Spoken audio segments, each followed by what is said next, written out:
We are here at Oshkosh opening day, and it's a hot one, but it's a nice day to be looking at airplanes, as it always is here in Wisconsin. Talking today with John Hansen. I'm Dan Johnson. We're going to talk about the SkyArrow, and we've got two of them to show you.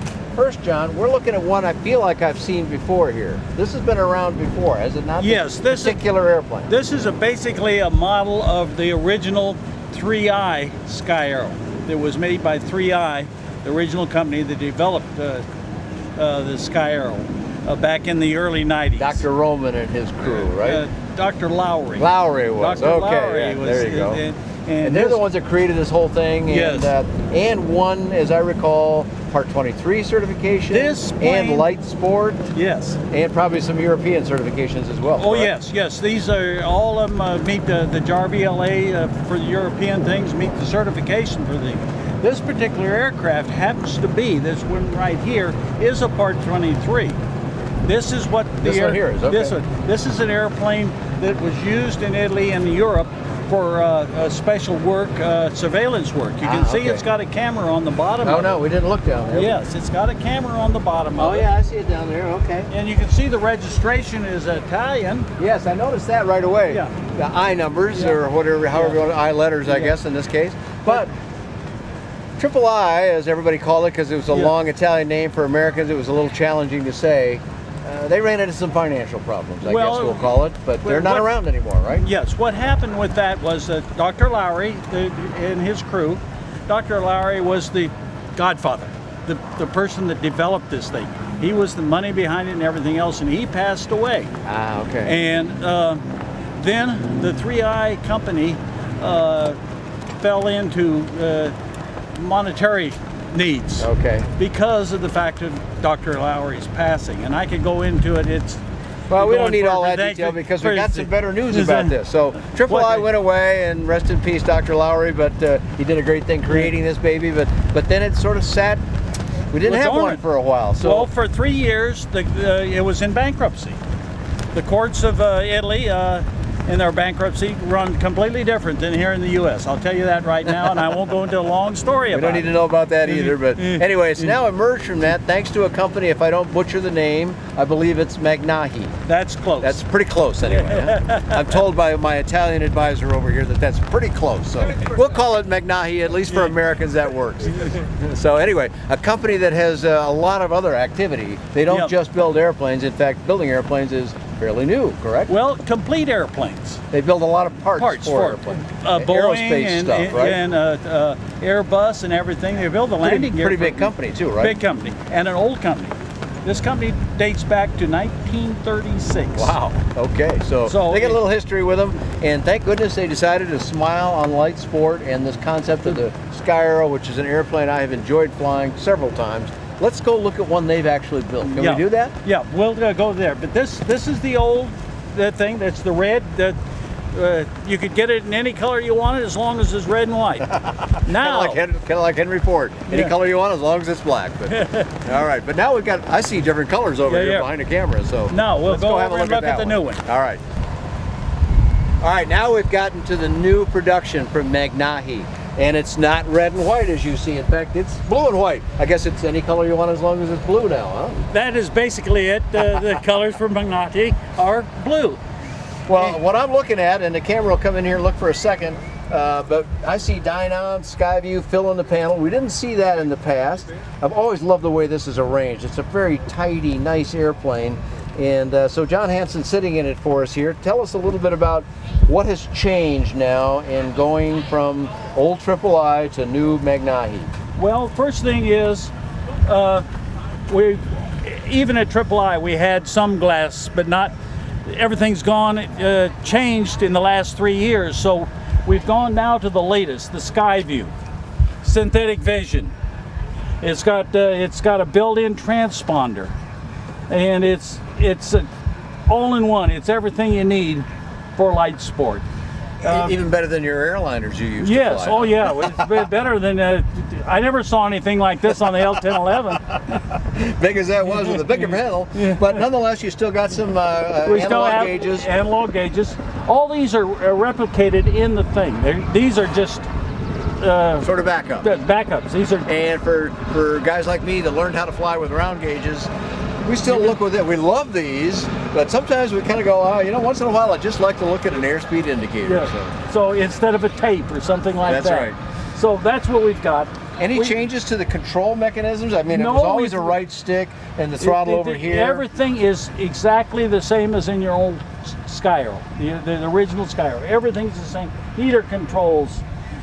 This is the engine baffle. That's all the same thing. We've still got the finger brakes, which work super. We've got some new. But they are controllable. They're not just a single brake on this. They are controllable. So it's, I guess it's not toe brakes. It's finger brakes. Finger brakes. That's what we refer to as finger brakes.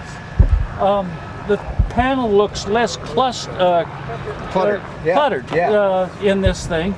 And colorful too. So we went to the blue instead of the black and the red.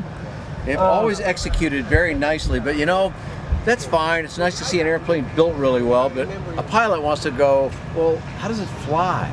It flies just like the old SkyArrow, which was absolutely great. They are just a charming airplane to fly. One of the nicest flying airplanes in the LSA space. It's tandem, but the tandem seating just raised behind us here is a little bit higher, and the whole canopy goes up a little higher here, so that the person in the back doesn't feel like this at all. No. I flew it from the back as well, and prefer the front, of course, because it's just a wonderful view. And you're seated out here. What are you? Probably 3 feet in front of the wing here, so you can see everything. Yes. It's when you're sitting here. I've flown these SkyArrows across the country. I don't know how many times, from Atlanta to San Diego to Los Angeles and San Francisco.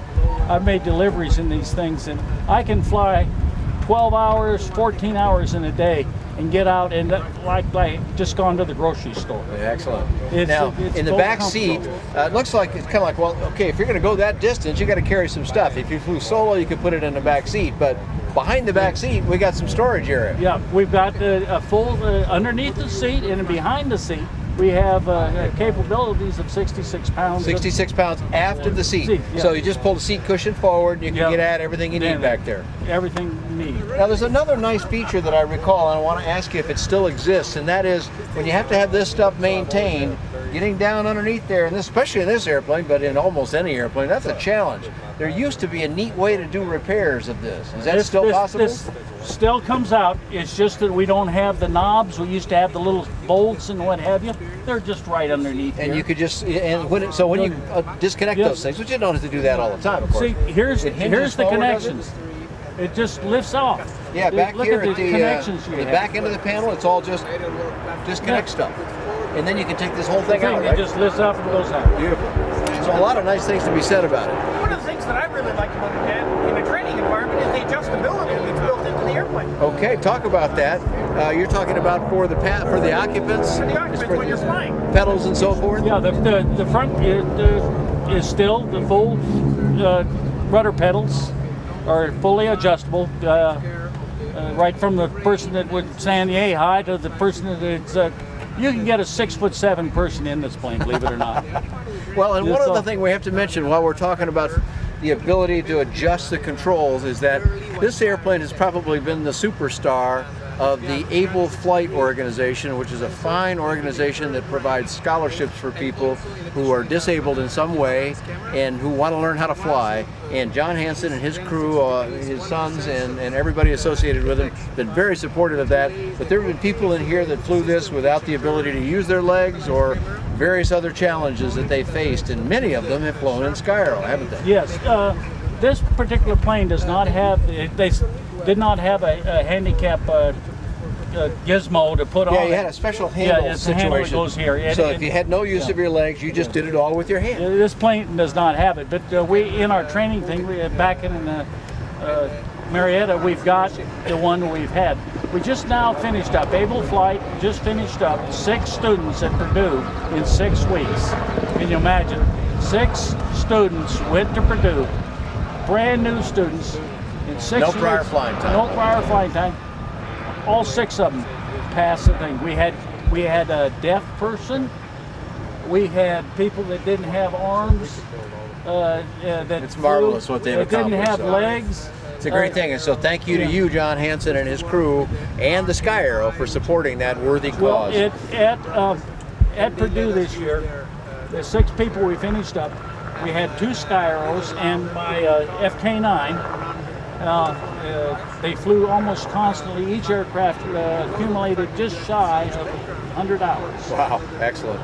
So, So some great stuff, John. You've given us a lot of information. We always like to tease people with this much and then say there's a lot more to get, and you want to talk to the Hansen crew. Hansen Air Group is the name of the company. What's the name of the website? it's Hansen Air Group, www.hansenairgroup.com. And Hansen with an E. Yeah, Hansen with an E, no O. Not an O. And you not only have the SkyArrow and this lovely airplane this is, and now from the Magnaghi company, but you also have the Peregrine you represent the FK9, a German design, and you represent the Comet, which is that neat little biplane that pulls wings. So a lot of stuff to be gotten there at HansenAirGroup.com. Great. Reporting today from Oshkosh, Airventure. My name is Dan Johnson, and you can find more about the SkyArrow and all the other airplanes that Hansen Air Group sells at bydanjohnson.com or bydanjohnson.com. Thanks very much for watching today.